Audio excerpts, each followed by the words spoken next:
All right, welcome everyone to June's Advisor Ambassador Program. My name is Zach Hewells and I work in the Marketing Communications Department at the NAFA Home Office.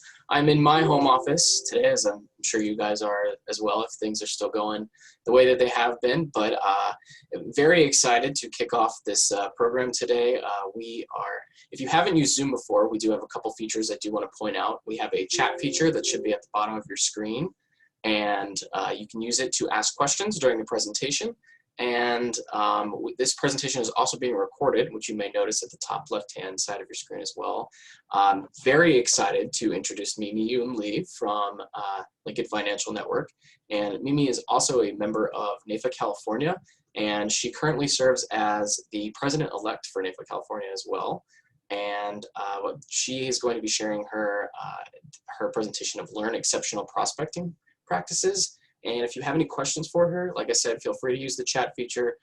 We will try and get to them by the end of the class today, but without further ado, I'm going to let her take control of my screen here and share the presentation with you all. Thank you, Zach. Appreciate it, and so happy to be here with all of you today, and excited. I had a couple of Lincoln people send me texts and emails saying, hey, can't wait to see you. So I haven't seen them on the screen yet, but Joanna, I saw your woot woot for California, so thank you for representing. I don't know why the first page doesn't show up, so we're just gonna go, I'm gonna let the second page open, but we'll go ahead and just get started here. Boy, I am the most sensitive mouse, sorry about that. All right, okay, here we go, great. So again, as Zach said, I am Mimie YoonLee, and I am I've been with NAFA since I think 2004. It was one of those classic stories where the manager said, you need to join, and that's the end of the story. And so I did. And got involved with the Mount Diablo chapter in California pretty early on the board, served as president. I think it was in 2007, 2008. I went through Lilly myself in 2006. A couple of my classmates are still within NAFA, and so always nice to reminisce and think about our Lilly class. And it's been great to see Lilly continue to evolve and grow over the years. And so it's always been a good glue too, as we talk to different people around the country at NAFA meetings, and it's like, hey, you went to Lilly and we went to Lilly. So I like that connection. So if you have yet to serve at Lilly, by the way, this is sort of like my own commercial, I'd highly recommend you do that. I know that we're sort of in a weird environment today where some states, I think, are not having it. I know that California, we postponed it, but definitely, I'm going to put a plug in for Lilly and to participate in that if you can, if you have an opportunity. So where I also served with NAFA, so again, at the local level as well as the state level, and I've also served on the QME task force. I felt like I had a few things to say about that, and so it was important for me. I was really honored that Tom Michael asked me to join that task force as we continue to evolve what NAFA looks like. And I'm so excited to see how NAFA has evolved over the course of the last, I'd say, 2 to 3 years. It's been revolutionary, so that's been really exciting. So with that, I'm excited to kick off this series of June ambassador meetings, and especially because it's going to be a series of female leaders, and so that's really exciting as well. So I want to make a shout out to the female leaders, and I feel like I'm in great company with everybody. So today I'm going to share some ideas around prospecting. The word exceptional made me a little bit uncomfortable because I'm not sure I have exceptional ideas, but here's what I will say, is that I hope that you pull away 1 or 2 ideas that will help you in your practice immediately. These are not rocket science in the sense that I'm not sending you or sharing with you anything that I think is difficult. Certainly if you have commentary, questions afterwards or during, let me know. But I also think that a quick conversation might help alleviate any sort of concerns or thoughts that you might have around prospecting. But I do hope you walk away with 1 or 2 ideas. And there are multiple ways of prospecting. It really depends on you, your environment, your geographical location. There's lots of things that go into it, and your resources. So know that I'm going to share with you a bunch of ideas, and you're going to decide what makes sense for you. And I'm also going to do another caveat. Depending on what broker-dealer you are with, depending on who you work with, you want to make sure that you are checking in with your broker-dealer to make sure that you can do any one of these ideas I might be sharing with you. For the most part, these are pretty benign, but again, as we get into the social media dialogue and websites, really check in with your compliance department. So let's see if this works.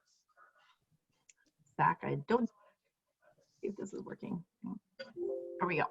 Okay, ADP. So how many have seen, you don't have to answer this, I'm just going to do a rhetorical question here. Seen the movie Glengarry Ross, I think it's from the 80s, but the whole idea was there's this acronym that came out of it, ABC, always be closing. And I've always taken a riff off of it by calling it ABP, always be prospecting. I also said, been sharing with a lot of my advisors, ABM, always be marketing. So take it where you want to, but I always think always be prospecting. I think that you have to have your ears and eyes open at all times because you never know when the opportunity will present itself. And with some tools that you have in your back pocket, it will make your prospecting absolutely an opportunity for you to be able to find new prospects to connect with. So Just keep your 1 second. You it sounds like your microphone's going in and out. I'm not sure why that is. It's sometimes have trouble with Zoom. So can you hear me right now? Not so well. not Is so it well. better? Yes. Is it better now? Yes, it's better now. It's better now. Okay. Hopefully that is good. Maybe I just need to get closer to it. You're going to do a lot of editing on this video.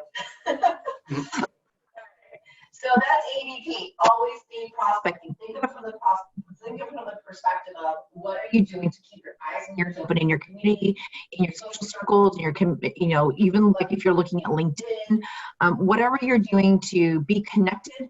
What are you doing to stay aware? So the next slide, if this works. Here we go. Full immersion. So I thought this was a funny little picture that I found online, but the idea is that you want to be fully immersed in anything and everything that you're doing. So get involved in local associations, get involved in your community. If you have kids, get involved with your children's extracurricular activities and maybe become a coach or maybe become, a PTA member or volunteer in the school. Be community oriented, be charitably inclined. So I know that I locally have some charities that I am involved with, and I'll stay involved in that sense. So just think about where you're spending your time.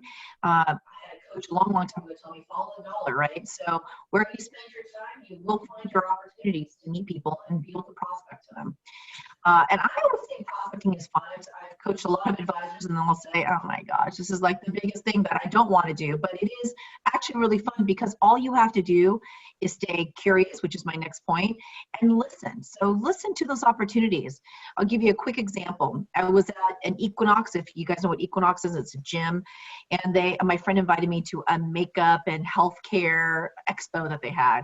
So it was somebody that I'm speaking to who was a friend of a friend, and I didn't even know this person, but just got into a regular conversation. The questions came up. What do you do for a living? What do you do for a living? And really, I asked her first. And then it sounded really interesting. She ended up being this big television person where her company was the backdrop of things like the NFL, NHL, Major League Sports. And so she had this company that would support these network organizations and the kind of stuff that she could provide. And it was like a multi-billion-dollar company. And she was talking about, oh, I've got somebody at so-and-so firm. And I thought, okay, but are you doing planning per se? So this was a great opportunity for me to present what we do for a living, what I do for clients, and how we might have an opportunity for synergy. So the point is always be listening, always have that conversation because you never know who you're going to meet. And this was at a makeup event. Would I have expected a multi-millionaire, billionaire person be at this event and just be very approachable? I didn't know her from Adam. I didn't know who she was. And it was an opportunity just to be able to have a conversation. I just was curious and I listened. And Mimie, sorry, I hate to keep it, I'm sorry, but I'm getting I'm still kind of scratchy. It cuts in and out, but it's like every time you lean forward, it seems to be good. I'm not sure what it. Maybe I just need to get really close to my phone. Okay, let's see if I stay close. So I'm so sorry for this terrible recording. I might need to record for you later, and we'll see how that goes. So that was full immersion. And again, just be curious and use curiosity to your advantage. So let's go to the next slide here. And one of the things that I think is really important is communication. A communication strategy is, to me, essential in your prospecting efforts. And the reason why is because you want to stay present in front of people that you've met, people that you are going to meet, and people that are already clients. And what I mean by that is, I had an example, I'll give you another story.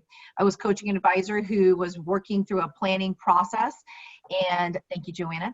I was working through the planning process. She was working through the planning process. And it was the meeting that they were going to present solutions, ideas. And one of them had to do with life insurance. Well, the client comes into the meeting with her own life insurance illustrations. And what had happened was that number one, the advisor was very surprised by that. But number two, there was not really a reinforcement of all the different areas that this advisor could help the client, one of being which the life insurance solutions. And so this is why I am a big believer in, not only do you want to communicate with prospects, centers of influence, strategic alliances, but also your clients, because they need to remember what you do. So the frequency of communication is to meet at least 12 times a year, if not 24 times a year. And that might mean for your A clients, so are you segmenting your database of clients? So your A clients might hear from you quarterly. You might do an investment review quarterly. You might do a life insurance review on an annual basis, depending on the kind of product that you sold them. But what are you doing to stay in front of your clients and your prospects and your strategic alliances and your centers of influence? I want to repeat those words because I want those to sink in, because there's lots of different kinds of groups. But the idea is the frequency, and as many times as you can be in front of them, is important, especially with strategic alliances. I'm going to talk about them a little bit towards the end of this conversation. So again, with communication, stay in front of them as much as you can. So a couple of vehicles that you want to think about. If you do not have a website in today's environment, you are sorely missing out. And the reason why is, if you think about even yourself and your own behavior, when you think about when you go out to see a new restaurant or see a new business or look at a new service, you're going to Google them. You're going to try to figure out, who are they? What's their value proposition? Do they really fit the model that I need? What are the different value propositions that they do have that I might be able to connect to? So if you don't have a website, I'd strongly recommend that you get one. At least have one to start. Now, a lot of advisors are taking it to the next level. They are including podcasts. They are including little mini videos. They're including little vignettes about the kind of value of work that they do. They obviously have their team or who they are, how to contact them, their different office locations. So having a website is, to me, essential. So again, check yourself. If you don't have one, get one and make that a priority. Second, social media, huge. Right now, this is a really big part of what advisors right now are really participating in. And again, this is where I'm going to put the caveat, that compliance caveat. Check with your broker dealer. Make sure that you know that what is allowable and not allowable.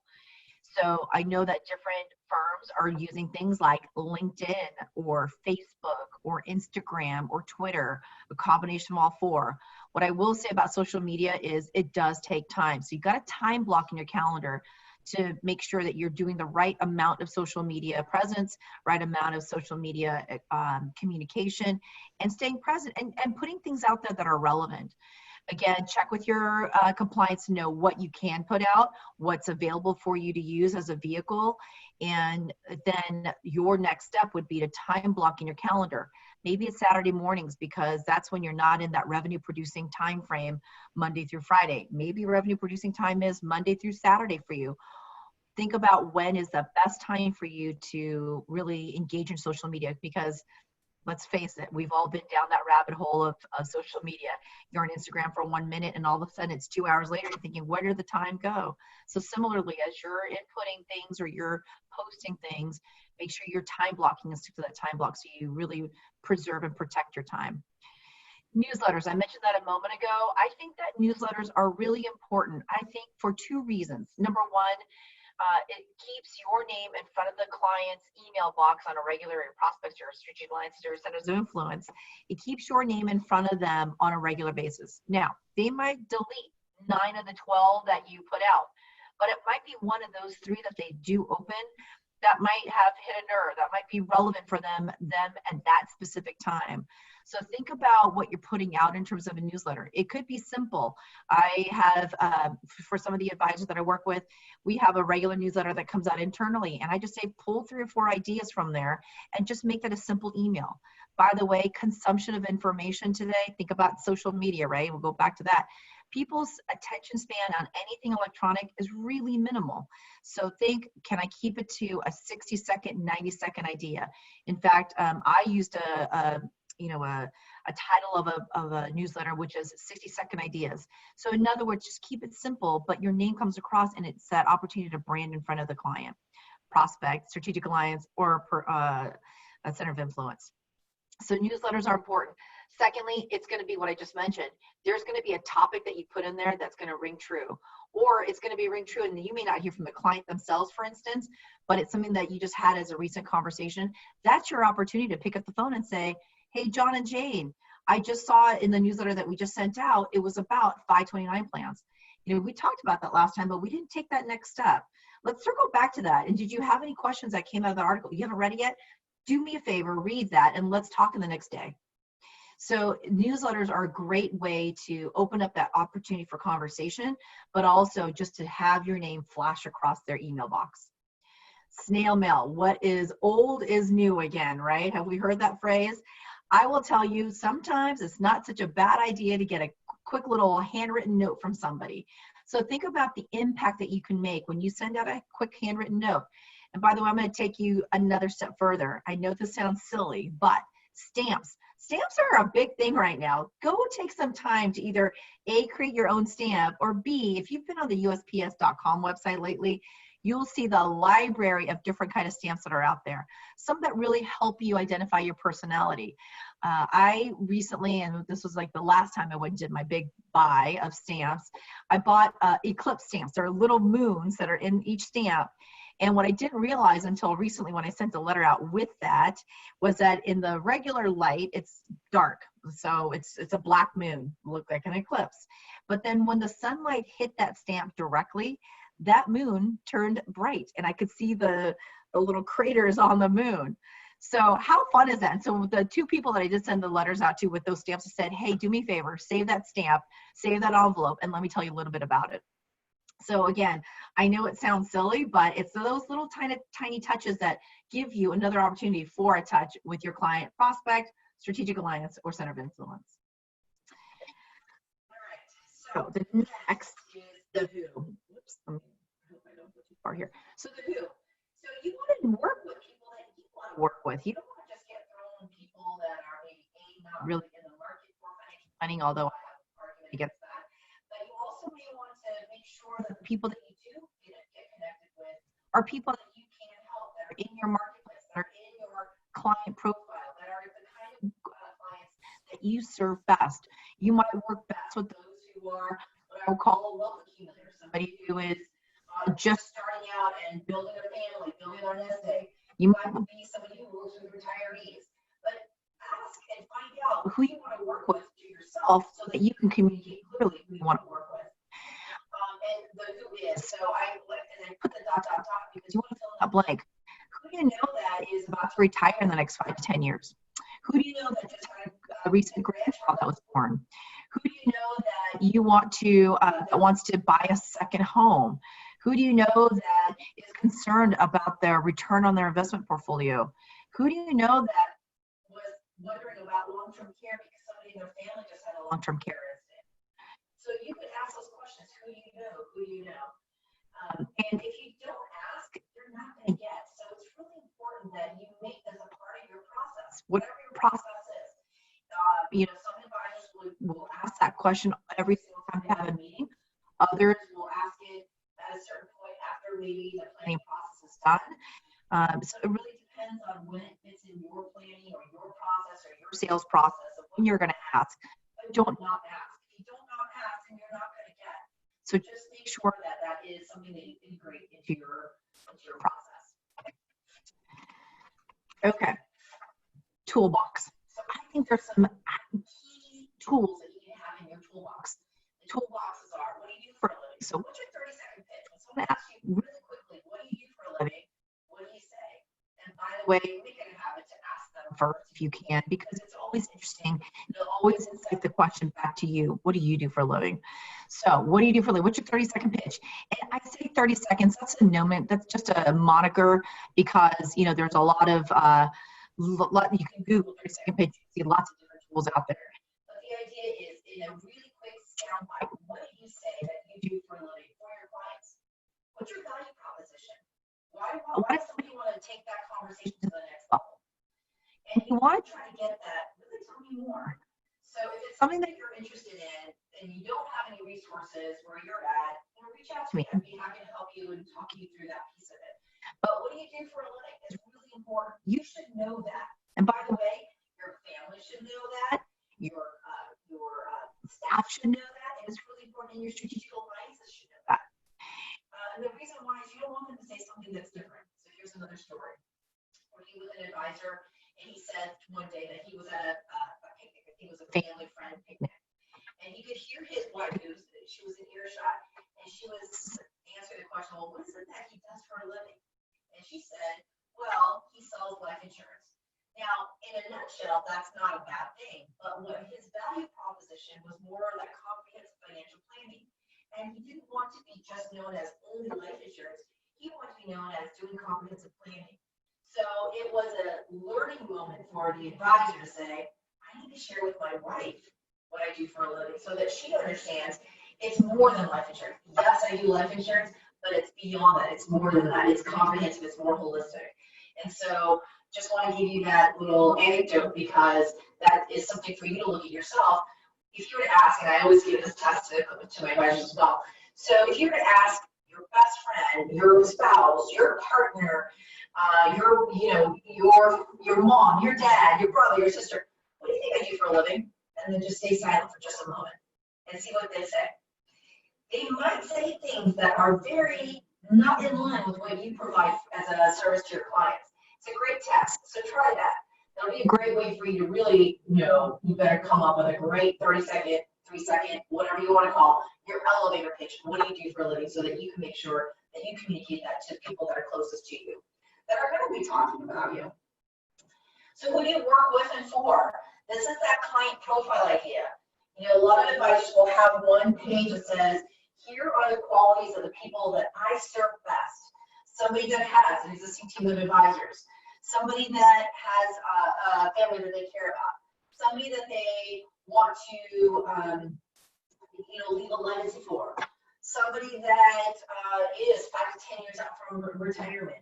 So whatever your qualities are that you serve best in your marketplace, in your practice, put that on your client profile. Put it on a one page. So you can share that with your strategic alliances, your centers of influence, your staff, and yourself. Remind yourself who you want to work with. If you're somebody who tends to take anybody and you really want to refine your target market, then this is a great way to start. I talked about social media. Again, identify what is available for you through your channels, and then leverage that, because right now that's a huge communication tool for a lot of people right now. I talked about website, huge. Have one. If you don't have one, go find a way to do that. You don't get all in the weeds on this.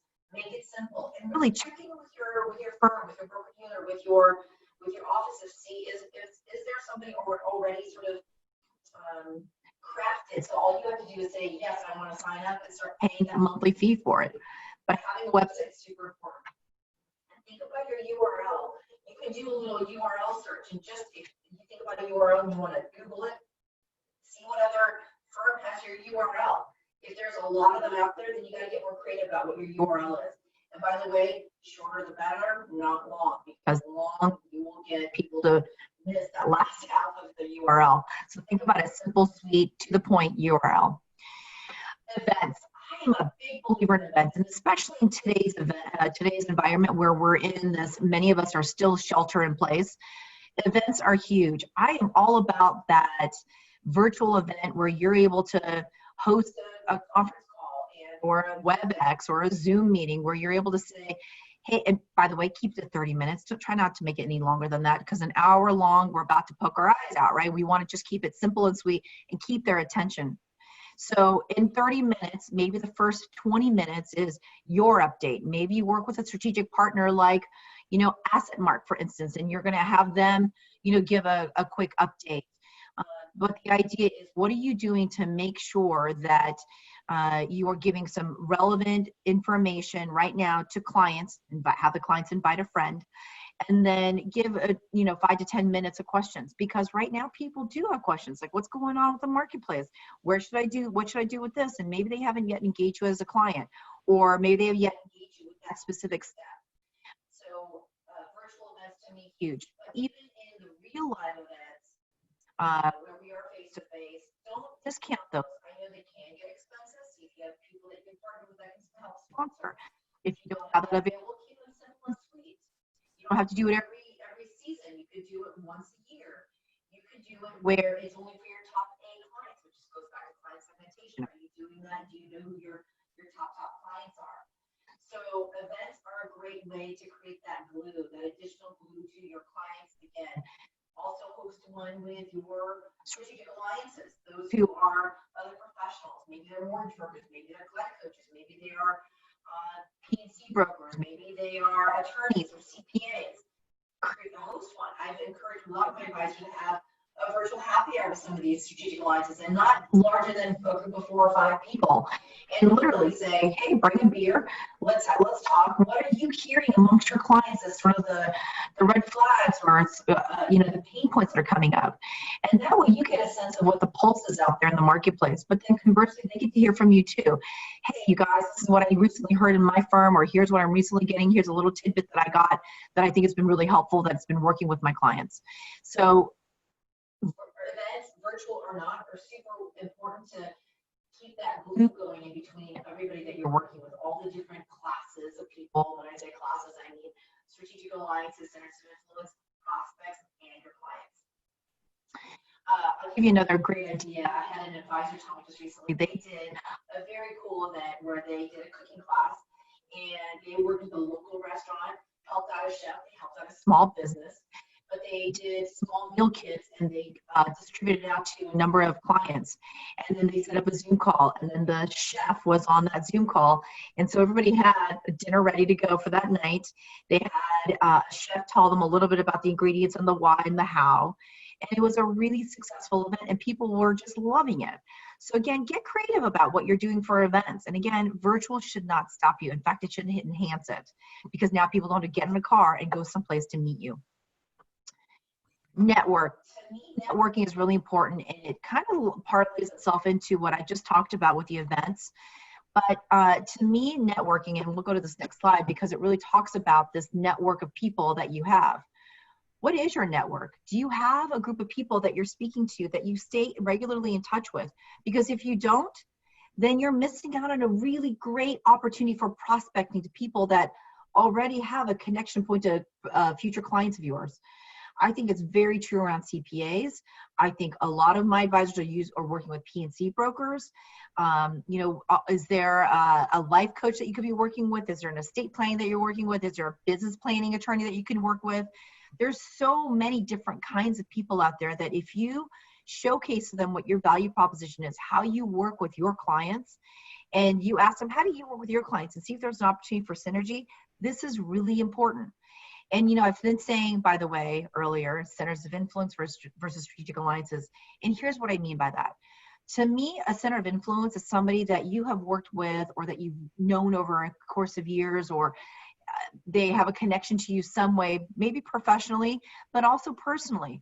And they are somebody who cares about you, that wants to help you, that says, when you call them up and say, hey, John, you know, I've been really stuck. Can we go grab some coffee, and can we just kind of talk out loud, and maybe you can help me think out loud?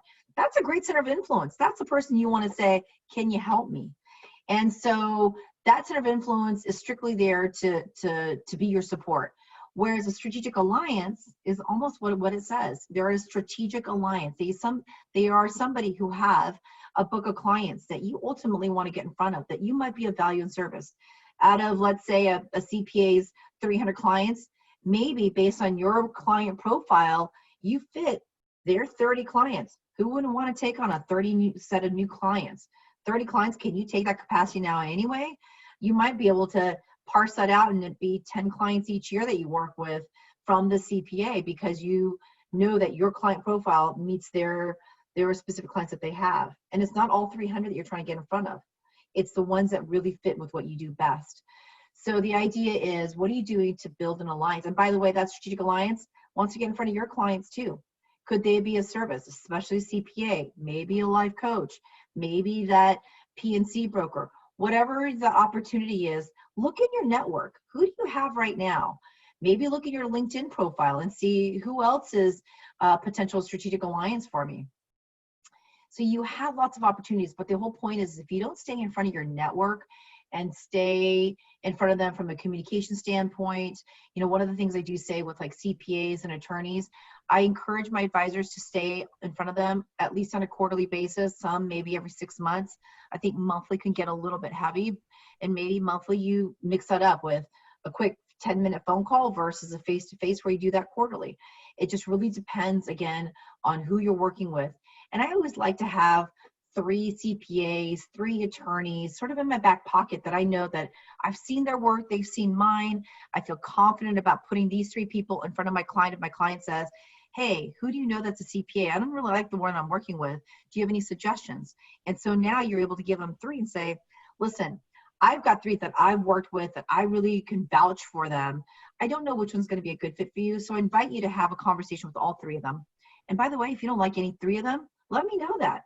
I can work out and look out into my professional network and see if there's any others that I can introduce to you. But start with these 3 and see if they work out for you. That way, there's not a slight towards favoritism, and it is those who you know that you've worked with that can be of potential service to your client because your client needs a new CPA, for instance. So again, strategic alliances, centers of influence, super important. You know, you might want to create if you don't want to have a separate, if you do want to have a separate newsletter or some kind of communication to them on a monthly basis, create something that's a little bit more professionally driven, or just keep them on your regular newsletter. Because again, some of those ideas, some of those concepts will be ideas that your client has discussed, or that CPA's client has discussed with them, and that CPA is probably not in a position to sell them a 529 or sell them a disability policy or sell them a long-term care policy or a life insurance policy for that matter. And you can be that person. So the more you stay top of mind for that strategic alliance or center of influence, the more opportunity you have to meet with people. And again, a great prospecting tool because you're kind of vetted in a lot of different ways. So this is just a short example of a lot of the different prospecting opportunities you have right in front of you. I hope these ideas are simple, easily implementable, and by the way, you probably have heard them in lots of different ways. And I hope this is the moment where you catch conviction to implement one of these ideas. I worked with an advisor a long time ago where he had heard about this idea of asking for introductions, asking for people to meet with because his clients are the people that he wants to replicate. And it took him 4 different presentations over the course of a number of years that he said, I finally caught the conviction. I now get it. I need to do this. And it helped his business tremendously because now he was getting in front of people that he really wanted to work with because he's asking for, can you introduce me to so-and-so? So that is, in a nutshell, my prospecting ideas. I will look at the chat really quick here and see if there are any questions that came up. And Joanna, you said, love this slide. I don't know which slide you were referring to, so we'll make sure we share the slide deck with you guys. Any questions? Oh, I see a couple questions coming in. Yes, certainly, Caitlin. Let me share with you this chef idea. So an advisor in their community reached out to a local restaurant where they know the chef, and doesn't mean that you have to know the chef, but they happen to know the chef here, and was able to come up with a simple menu idea. And then what the chef did was create boxes. So they sent them out to a number of clients that were a part of this advisor's practice and said, hey, clients, let's take a load off. We're going to send you some food and we're going to do a quick little a cooking class. And what the nice part about what happened with this advisor is that they had to deliver some of them. They couldn't just depend on the restaurant to deliver some of them just because of the geographical areas. So what ended up being a nice benefit was that this advisor was able to connect face-to-face, socially distanced. Hey, how's it going? We're just dropping off some items for this upcoming Zoom call that you are going to be joining us for. with this cooking class.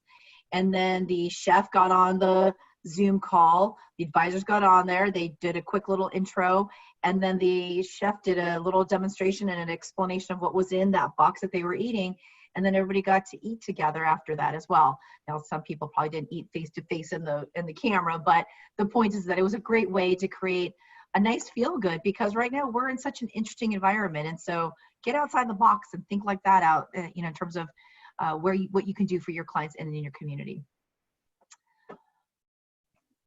Yes, Caitlin, it was full of the ingredients, and I believe some of the items in there were actually pre-made, so it was just a matter of the advisor or the client to look inside the box and say, okay, that was a lasagna, and there were some things that were remade. So work with your chef and see what is most comfortable and easiest. They wanted to keep it somewhat short. I think they were trying to keep it to an hour or less. You know, and I think a cooking class, if you ever have been to a live cooking class, could take up to 3 hours. So you may want to have a combo of some ingredients that's easy to make, and then maybe an entree that is not so easy to make through a Zoom call, and you get that pre-made, or maybe it's par made, maybe it needs to still be baked, but at least the ingredients are there and visible, and the chef can talk about it. The chef did not donate them. They were paid by the advisor. The advisor bought every single one, which is why it was a nice support.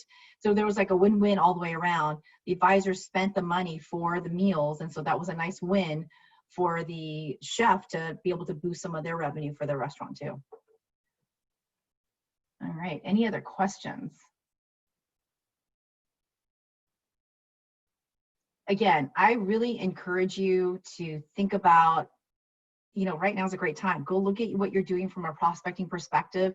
If there's opportunities to make adjustments and, you know, take some of these ideas and help improve your situation and help your opportunity to meet people. And right now, by the way, just because we're in shelter in place, it's not a time to stop meeting new people. I'm talking to plenty of advisors who are meeting new clients or new prospects right now, having those initial conversations over a Zoom call, and it's absolutely the right time. It should not stop you. And we're in a new normal. That's what's happening right now. And so don't let that stop you. Any other questions? I got one more here. No, I think so. I think not. Okay. Thanks, Joanna. Thank you so much, Mimie. Really appreciate you offering your time with us today and sharing your presentation. We really, really appreciate it. And for everyone being on the call, we appreciate you being on the call as well. We do have 3 more classes this month. Every Tuesday for the rest of June at 2 p.m. Eastern, as you remember. And this was recorded, so if you do want to access the recording, please reach out to us at recruitment@nafa.org. But it will also be made available to you in an email later this week as well, after Mimie and I review it. But thank you so much, everyone, for being on today. And if something pops into your head later and you have a question for myself or Mimie, please don't hesitate to reach out to me, and I will pass that along to Mimie if a question does come back to you. But again, thank you so much, Mimie, and thank you so much, everyone who joined us today. Thank you, everybody. Hope to see you at People's Peep. Okay, bye. Take care. Bye, everybody.